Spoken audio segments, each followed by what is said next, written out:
Okay, so let us continue.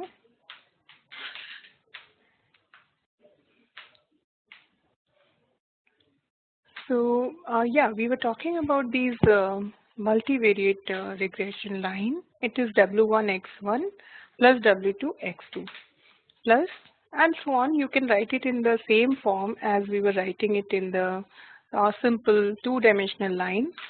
But here you can always say that we are not getting what it means by the intercept.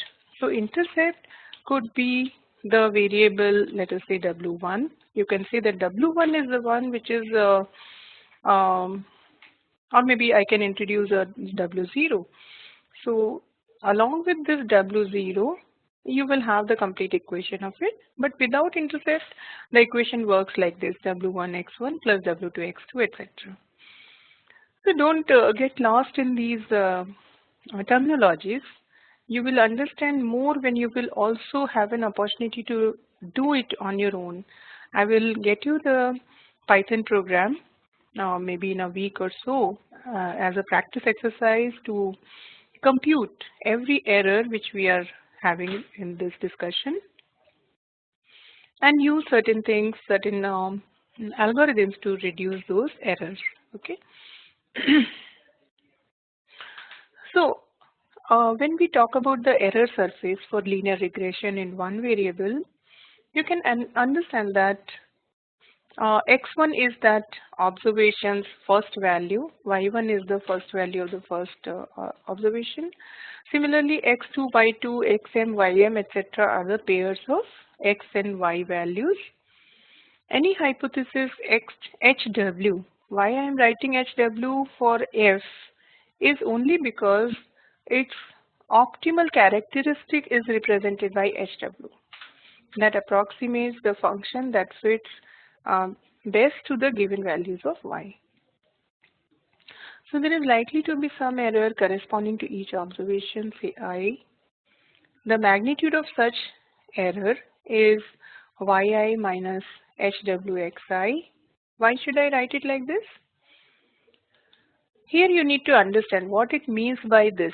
Yi is the actual value.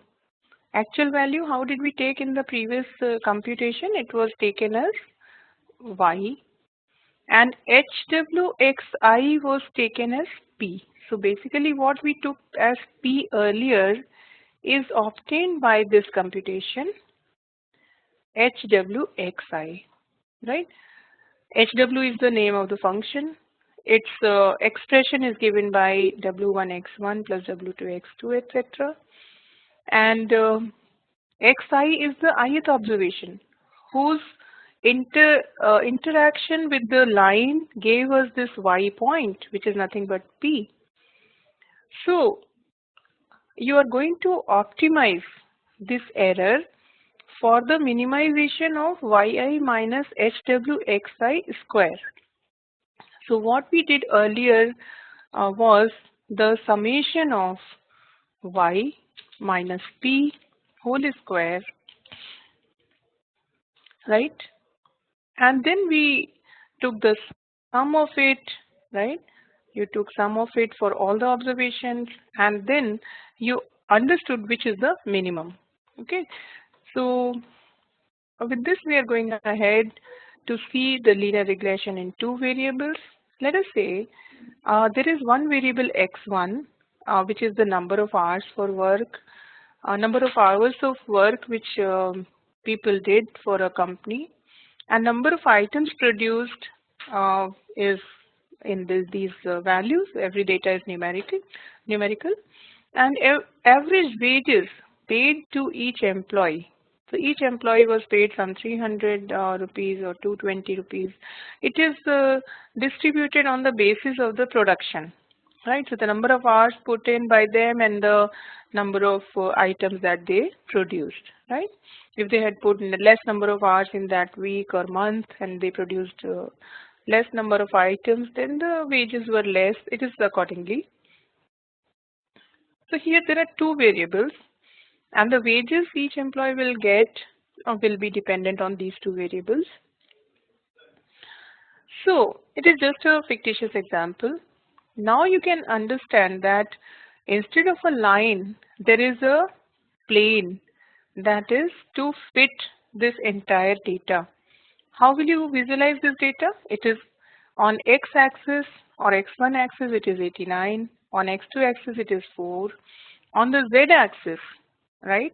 I am calling it as a y variable, but let us say it is the third axis. On the third axis it is 300. When you will plot these three-dimensional points, they will be suspended in the three-dimensional Cartesian plane, Cartesian system, and then you will have to check whether there is a plane passing through most of the points, or which plane will pass in such a way that the squared errors are minimum. Okay, so this is one visualization of the two variables based regression. So don't get confused with the calculations. I will give you the code where you will see exactly how things are happening and how you are computing the errors. Okay. So then there is a linear function in two variables, right? Each pair W1, W2 corresponds to a line given by these equations. Equation 1, while only one such pair corresponds to the line that best approximates the given data. Okay. So you have already seen this visualization where W1, W2 corresponds to the minimum error. There are several techniques in machine learning which help us in reaching this global minimum. Why I am calling it as global minimum is because there could be a point corresponding to which there exists this pair W1, W2, but it appears to be the minimum error, but there is still a much less error existing corresponding to another pair of W1, W2. So rather than getting stuck in the local minima, we always want to reach the global minima and find the corresponding W1 and W2. So there are techniques which give us the ways to avoid local minima. There are ways to reach the global minima, and several evolutionary algorithms like partition swarm optimization, etc., would help in reaching the global optima faster. The basic technique in reaching the global minima is gradient descent, where it doesn't guarantee that it will not stuck in the local minima. So all these things are just going to create your curiosity that machine learning is not that straightforward as it appears to be. Here, the system has to learn through dignified algorithms where it has to have a way to find the learning parameters, right? So computer cannot run on its own. It has to have definite mechanisms. So from the data, you have understood that the system has ways to calculate the error. The system will have a definite algorithm to calculate the minimum error and find the corresponding parameters of the line or the regression curve, and then it will be able to predict. So as I told you in the beginning that there is nothing artificial intelligence, there is nothing like artificial, there is everything which is computational. So here also the learning is imbibed in the systems through calculative components, through these computations. We will have definite algorithms to make the systems learn. Right, so here we are seeing that the systems are made to learn prediction of the value, the prediction of the value of the dependent variable, where different other past experiences form the data for it to compute the error, and then it has a separate set of algorithms which we have not yet discussed regarding how to get to the global minima of the error from whatever values of W you assumed, right? So this is still a visualization of f of x1, x2, x3. If my environment for the learning system was described by three variables, say for example humidity, temperature, and some other parameter like pressure of the air, then we need to predict the rainfall. Then we should have the observations about the past 5 years of the data regarding whenever, whatever the value of the air pressure, the humidity, the temperature in that combination, whether it rained or not or how much it rained. These four observation values should be there with us so that we can predict it for the time when we have a set of x1, x2, x3 values as the testing data. And in that case, we are not expecting y to be known. We are expecting our system to tell the value of the y. Fine. So we have this kind of hypothesis for three-dimensional space. I have just tried to show you this in the four-dimensional space where the fourth dimension represents the error. The first, second, and third dimensions represent the values of W1, W2, W3, right? The hypothesis construction will be W1, Wx1 plus W2, X2 plus W3, X3. And it is actually a line in three variables. You can always visualize a line going from one corner of the room where you are sitting to the other extreme opposite diagonal corner of the room, which is cubic in its nature. Or even if it is rectangular, you will always find a line visualization in the three-dimensional space.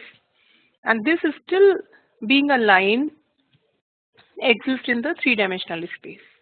That is one equation which is relevant to one combination of W1, W2, W3.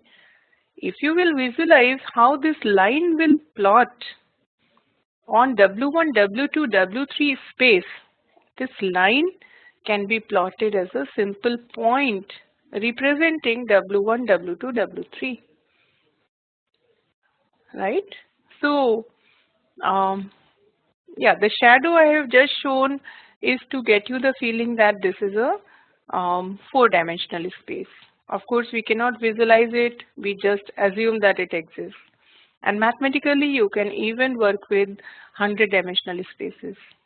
You can know how to compute the Euclidean distance between 2 points in 5-dimensional space. It will be the sum, the square root of the sum of the square differences between the corresponding ordinate values, right? So then here it is another example of polynomial curve learning where there were these points. You could fit in a polynomial, or you could fit in a straight line, or a higher order polynomial. Okay. So here you can see that if we have x as a univariate data with 1, 0, 0, 1. So the value of y, the actual output is 0, 1, minus 1, 0.8, minus 0.8. Just looking at the data, we humans also could have got confused. What is this curve? Whether it is a line or a parabola or a circle or ellipse, we do not know unless we plot all these points. But the moment you plot all these xy points, you know that it is a circle. So now if you have to predict the value of f of minus 0.25, you can always very well get it through the equation. So what is the equation of a circle? Can you tell? Anyone can tell? What is the equation of a circle? Yeah, it is x square plus y square equals r square. Yeah. If you're taking it as x square plus y square equal to 1, then it will be having a radius of size 1. If it is r square, then it has the radius of r square. Yes, good. So when you are taking it as x minus h square plus y minus k square equals r square, this means that the center of the circle is at hk and its radius is r. So you all know the equations of circle. So what will be its parametric form? Can you tell? The parametric form of a circle. Can you expand this? Yeah, there are these students, Venkat, Pranav and Arun, who have given these definitions of circle.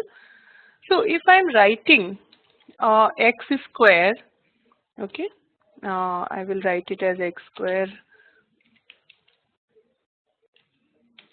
plus y square. So let me write it as, or maybe, okay, just give me some time. I will write this equation. Yeah, so yeah, Shrikant is giving a different definition of the circle. It is x equals r cos theta and y equals r sin theta in the different coordinate system.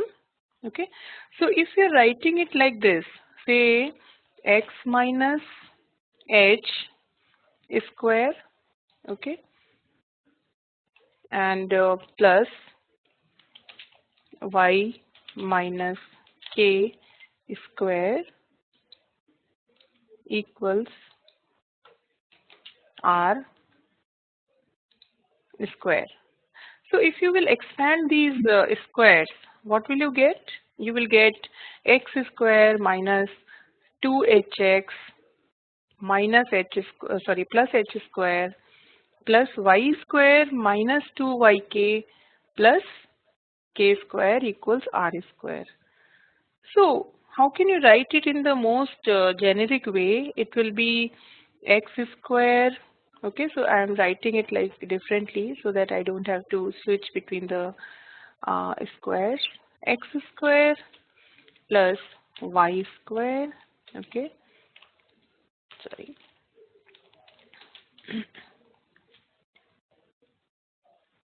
Okay, y square plus what is it going to be? Minus 2hx minus 2yx 2ky plus h square plus k square minus r square, yeah, equals 0. So what is its parametric form? It will be x square plus y square. You can write it as ax square plus by square plus cx plus cy plus d equals 0. Or if you want to divide everything by the similar variables, because it is a circle, you can always write it as x square plus y square plus ax plus by plus cx or c, right? So that means there are three variables that define a circle. You could call them as W1, W2, W3. That means a circle in two-dimensional space can be described by three variables and not two as we were having in the case of line, right? So, yeah. Are you able to see this? X square plus y square minus 2hx minus 2ky, okay? So, if you write this equation in the form of the parameters, then you will see that minus 2hx can be written as ax, or if you want, you can see that h, k and r, these themselves are the three parameters. If you know their value, then you know the equation of the circle. So circles can be different in their sizes, circles can be different in their positions. But of course, they are not going to give us a linear curve which fits some linear data. Here, the data is more complex. It is distributed in such a way that we cannot at all fit a line.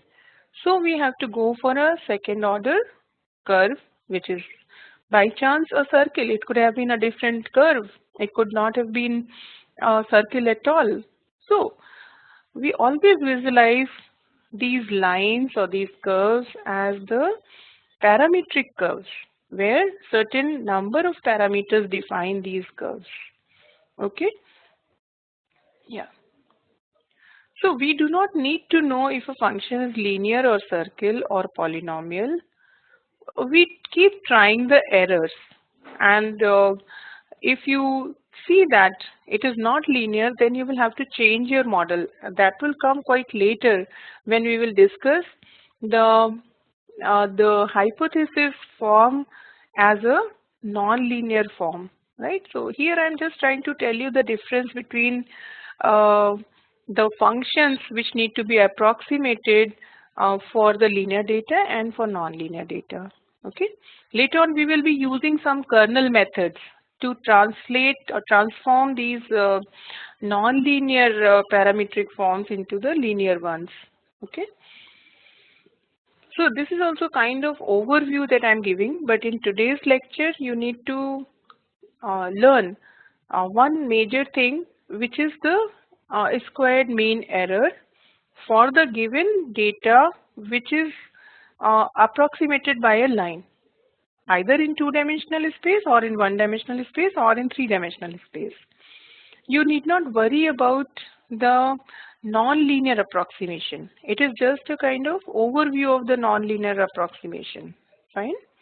But the major focus of today's lecture was in approximating a line for the given data. The data is discrete in nature, but then line formulation will be ready to predict any other unseen or seen data, as if you had a continuous polynomial or continuous line available with you. Okay, is this fine? So for today's lecture, I had only this much schedule for discussion. If you have any more doubts, you can ask, and then by the next week, you will get certain practice sheets for coding in Python. Yeah, the difference between global and local minima. Global minima is considered to be the one value which is even lesser than the local minima.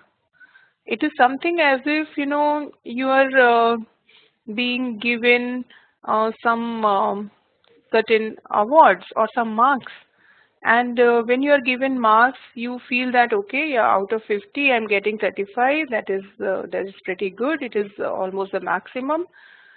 This is maximum rather because you know some of your friends' marks, they were 31, 30, 29, and 15. But this was the local maxima, while there existed another person who got 40 out of 50 marks.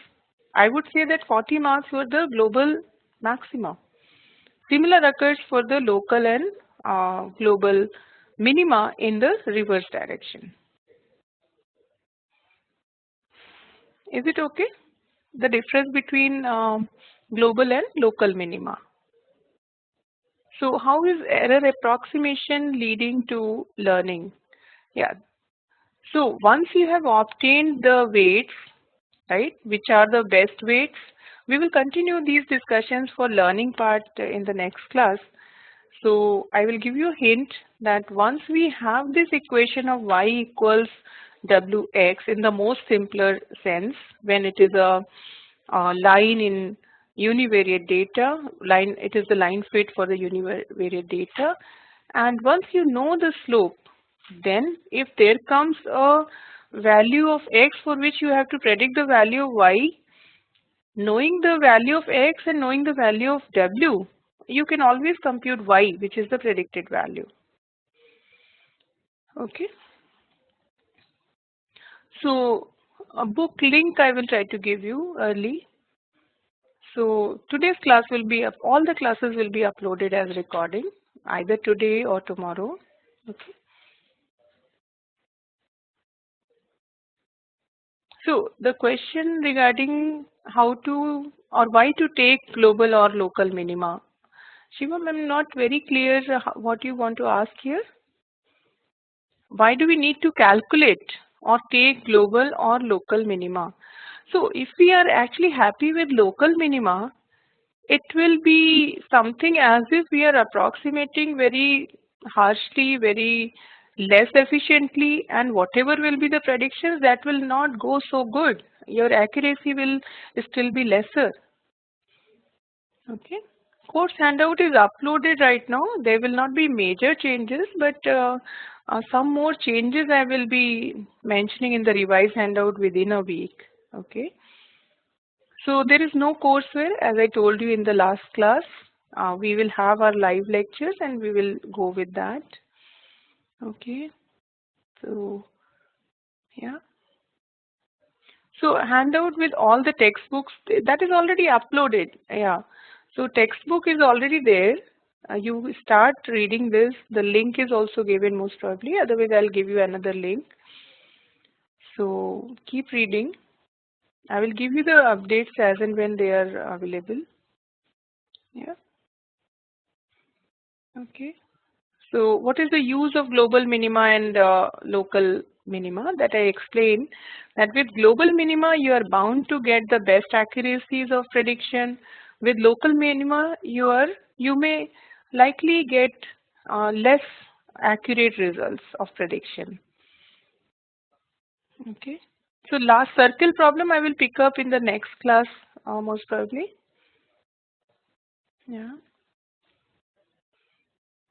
So course handout will be slightly revised, not in the major chunk, but mostly the things will remain almost same, but I will check the contents here. Yeah. Christopher Bishop, Pattern Recognition and Machine Learning, it is a costlier book, so you can check out if it is available on the net. Yeah. Yeah. Tom Mitchell is also a good book. It is so far a test book, so textbook you can refer.